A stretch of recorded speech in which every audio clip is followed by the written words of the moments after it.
Semua itu cara Allah mengenalkan dirinya.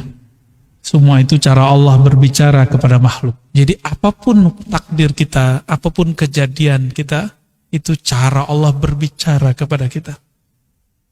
Ya. Seakan-akan Allah mengatakan, Ana ma'akum.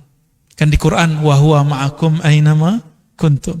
Aku bersamamu. Dia bersamamu. Dimanapun kamu berada, kapanpun kamu berada. Jadi saat senang, jangan lupa. Saat susah, jangan lupa juga. Ya. Ada yang ngomong begini, saya sudah sholat, sudah zikir, sudah tahajud, sudah haji, sudah umroh, sudah bangun ini, sudah bantu ini, sudah ngaji. Kenapa saya masih kena sakit ya? Hati-hati. Hati-hati ngomong begitu. Ya. Tubuh ini fitrahnya nanti sakit. Mau apa aja. Hatta dokter nggak bisa menahan penyakit jika tubuh dalam dirinya. Nggak akan bisa. Ustadz ahli ruqyah, kalau memang takdirnya sudah kena sakit juga. Sama aja. Ya, ada orang paling ajaib nyembuhin orang, saya udah ketemu. Tapi dia sakit juga, dan sakitnya hampir semua penyakit yang orang diobati ada di dia. Ujiannya lebih berat. Ya. Kenapa? Dia dipuji, bisa mencabut penyakit orang. Ternyata bukan dia cabut, dia isep. Masuk ke badannya semua. Ya.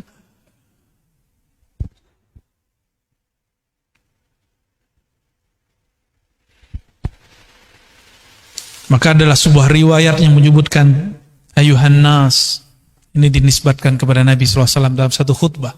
Wahai manusia, inna hadhihi dar darul tiwa la darus tiwa.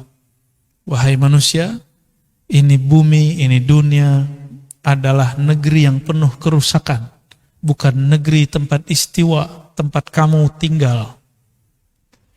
Ya, maka Nabi kita sering dengar dari kecil ya, kun fid dunya ka'annaka gharib. Ya, dulu seingat saya Zainuddin MZ tuh sering baca hadis tuh ya. Jadilah engkau di dunia hidup seperti gharib. Apa arti gharib? Orang asing.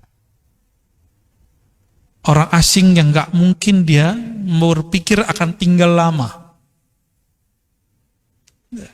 Enggak antum yang mau keluar, dunia ini ingin mengeluarkan kita. Kita gak mau keluar nih. Dunia ini yang mengeluarkan kita sudah. Ya. Dan kita sudah sering sampaikan bahwa kenapa mati itu menjadi menyakitkan? Karena orang yang mati ini hatinya masih terikat dengan dunia. Maka ketika diputus oleh malaikat maut, itu yang menyakitkan. Ya.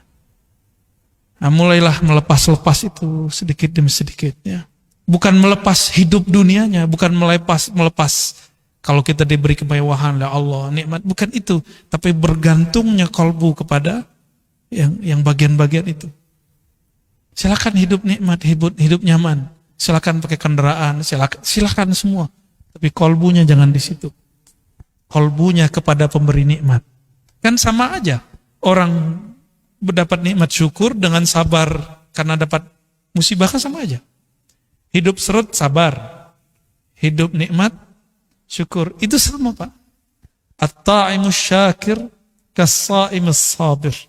Orang yang dapat nikmat dan dia bersyukur, dia makan, dia bersyukur, dia punya rumah, dia bersyukur, dia punya semua fasilitas, dia bersyukur, sama dengan orang yang sabar.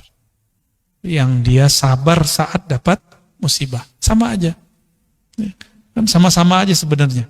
Yang diuji cuma satu. Engkau kolbumu berkiblat kepada Allah atau kepada musibah atau sebaliknya nikmat itu. Sama aja. Ya. Maka banyak orang dapat nikmat secara zahir, batinnya sedang disiksa. Dia dapat nikmat zahirnya, tapi batinnya gelisah. Kenapa? Kolbunya tidak bersama Allah.